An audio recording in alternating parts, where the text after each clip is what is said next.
vendo, está observando uma mudança sísmica na geopolítica mundial e que a China vem agora acelerando o seu processo de estabelecer convênios e consórcios com vários países, chegando, né, do Pacífico ali até, vamos dizer, o centro da Europa, e minando a unidade europeia que foi sacrificada por eles mesmos, né, pelos próprios erros ali da União Europeia.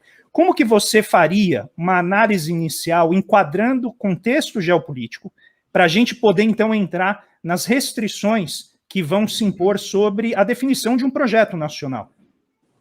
Esse é o começo da resposta. Um projeto nacional precisa se assentar em duas pernas que não são da reflexão média, não é, da disputa política e partidária brasileira, muito rasamente, e da opinião pública popular, ainda menos. Uma perna é a questão da defesa, que a gente pode ter ocasião para conversar um pouco, deixamos aí para o outro lado, pensar aqui na capacidade de dizer não, é? Numa estrutura dissuasória em que a gente projete nossos interesses nacionais com a capacidade de dizer não.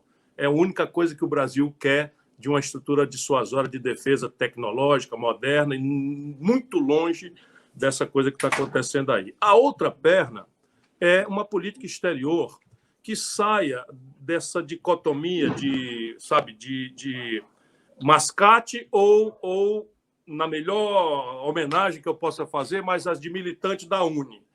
Sabe? Essa política não é isso que o Brasil precisa. O Brasil precisa ter uma política exterior que seja guiada por dois grandes blocos de interesses. Ambos são muito pragmáticos, embora nesse mundo sofrido que o nosso povo está, pareça ser diletantismo refletirmos sobre isso. Mas o conceito, né, a posição do país no mundo, a forma com que os interesses do país são simpático ou antipaticamente refletidos, para começar, estão rasgadas na história contemporânea do Brasil. Então, o primeiro grande bloco de tarefas da nova política de política de relações exteriores que eu advogo para sustentar esse novo projeto nacional se assentará numa revisão modernizada dos princípios do Barão do Rio Branco.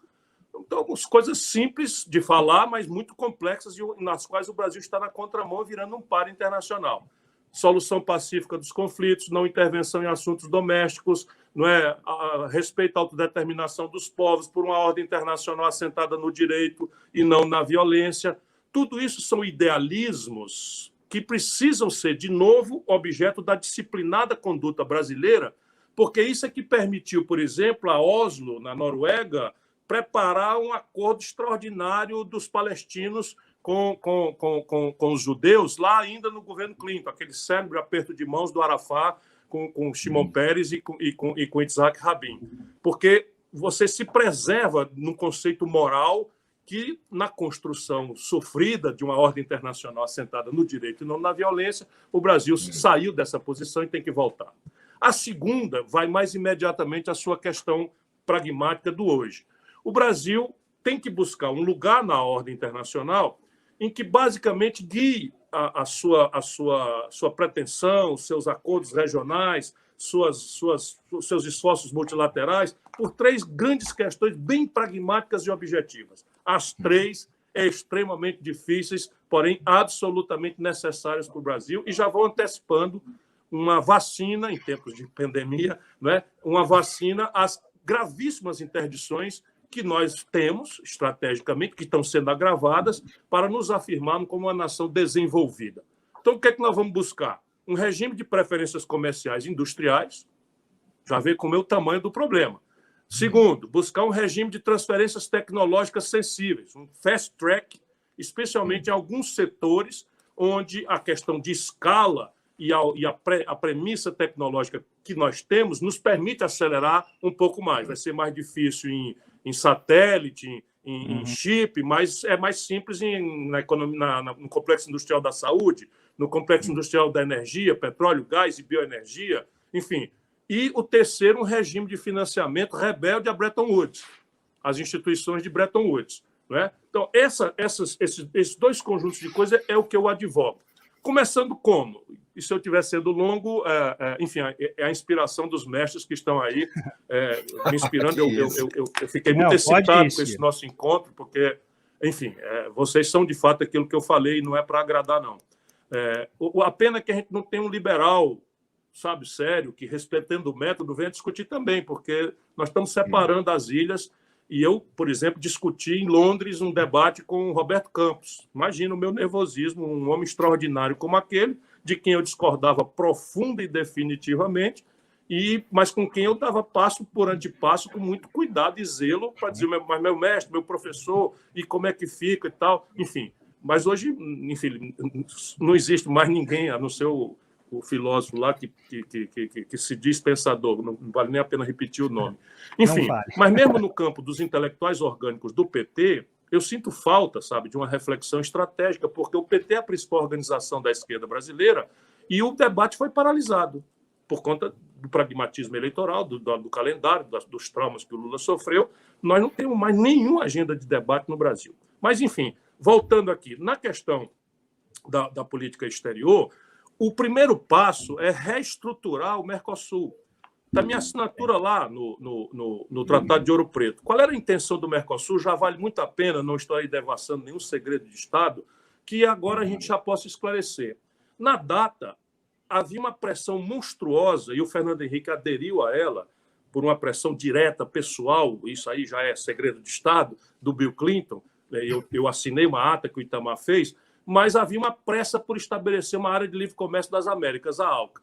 Então, nós meio que atropelamos o calendário para encorpar a resistência, não é? Porque o Chile tinha ido embora, a Colômbia tinha ido embora, e eles estavam já circulando no Paraguai e acertando coisas constrangedoras, como base e tal. Então, nós corremos, e a ordem tanto da Argentina quanto do Brasil, as instruções que eu recebi do presidente Itamar, era não engasgar com mosquito.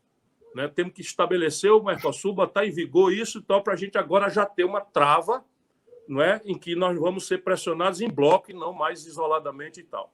Isso tudo está esgarçado, porque a agenda de construção do Mercosul tinha pretensões.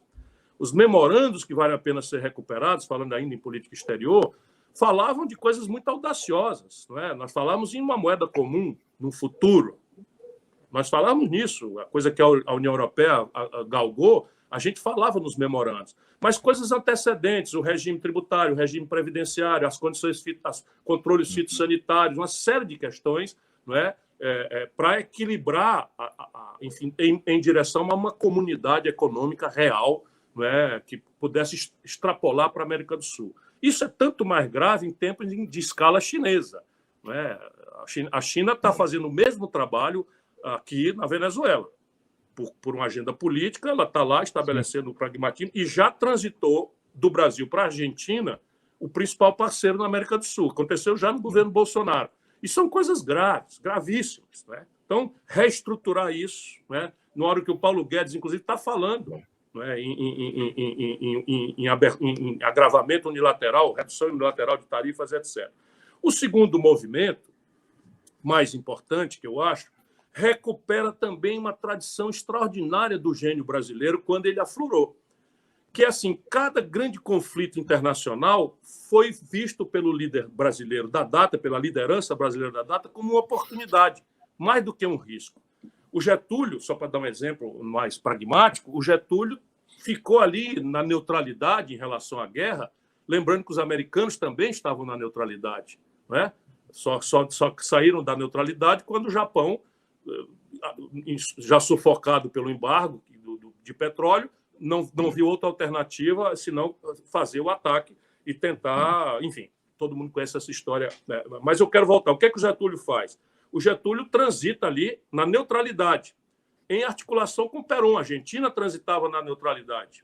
Ambos nacionalistas, preocupados com os efeitos do trauma, enfim. E, no limite, quando os planos de ocupação de um certo território brasileiro no Nordeste foram comunicados, né, pelo próprio Roosevelt ao Brasil, o Getúlio, então, percebeu que estava na hora, não é, de um recuo estratégico e estabeleceu algumas condicionantes. Uma delas, Vale do Rio Doce. Vale do Rio Doce, não, uma delas CSN, Companhia Siderúrgica Nacional, que era a premissa de uma base industrial. Naquela data era busca de base, era condição sine qua de uma industrialização. O velho Geisel, não é, com todas as deformações que não devemos deixar jamais de denunciar, num regime ilegítimo, ditadura, etc., etc., mas guiando-se pelo mais genuíno nacional-desenvolvimentismo, né, o velho Geisel revogou o acordo militar com os americanos e estabeleceu um acordo atropelando uma série de restrições internacionais para transferência tecnológica nuclear. Então, aí Angra 1 e Angra 2, e a passo de carga do Manco, Angra 3, que, infelizmente, nós vamos ter que pensar, porque é a questão da energia no Brasil. Esta é uma ocasião de ouro, Roncaglia, é uma ocasião de ouro. O conflito entre China e Estados Unidos não nos obriga a tomar lado. Volto a dizer, não é um pragmatismo. A gente deve estar, neste conflito, ponderando naquele primeiro conjunto de valores. Solução pacífica dos conflitos, não intervenção, respeito à autodeterminação dos povos, por uma ordem jurídica assentada por uma ordem internacional assentada no direito. Vou repetir isso para ver se a gente populariza o assunto e não na violência. Porém, naquele outro bloco de interesses, o Brasil pode perfeitamente recelebrar suas relações com a América. O Trump saiu. Né? O Trump saiu. Essa ideia do Brasil ter aceito durante o governo Bolsonaro, né? Durante o governo Temer, né? Aceitou passivamente virar um protetorado norte-americano, inclusive com grande cumplicidade da cúpula militar brasileira, isso não nos serve. Nunca serviu aos próprios norte-americanos. Eles não respeitam o vassalo. Os norte-americanos respeitam os ingleses, contra quem eles foram à guerra. E eles têm hoje uma relação de extrema cumplicidade internacional, global, mas ali tem sangue na origem dessa guerra. Respeitam os franceses, né, que estiveram ali também, né, em apoio a eles na confrontação. Respeitam os russos e respeitam profundamente os chineses. E o Brasil já teve momentos de grande respeitabilidade, embora para nós, não é, a zona de influência norte-americana também impeça de nós um desenho, não é, de uma relação especial, que em qualquer circunstância tem que levar em consideração dois conjuntos de valores. Primeiro, nossa tradição judaico-cristã. Nós somos a nação mais parecida com a América do Norte do mundo. É uma coisa impressionante como nós parecemos com eles. Grande território, um melting pot importante, não é, tensões, enfim, escravidão, para o mal e para o bem, nós somos muito parecidos. Mas nós temos que levar em consideração o papel vergonhoso, repetido recentemente em governos democratas, como Barack Obama, de, sabe, guerra híbrida, de espionagem, eles tratam de estabelecer isso como se isso fosse uma paranoia. Mas, veja, vou terminar aqui para não ser muito mais longo. Eles determinaram, por uma lei unilateral deles, que qualquer empresa global que seja cotada em Wall Street, que é a Bolsa de Valores de lá, só para o nosso telespectador, ou que tenha o mercado norte-americano como destino ou origem de algum componente, transforma em jurisdicionado da justiça americana esta empresa. E, por causa disso, uma sentença botou um cidadão dentro da Embraer, um cidadão norte-americano dentro da Embraer, nas antecedências do acordo felizmente malogrado com a Boeing, e no governo Dilma, não só espionar a própria Dilma, como meter um cara na Petrobras. Um cara com pleno acesso a tudo.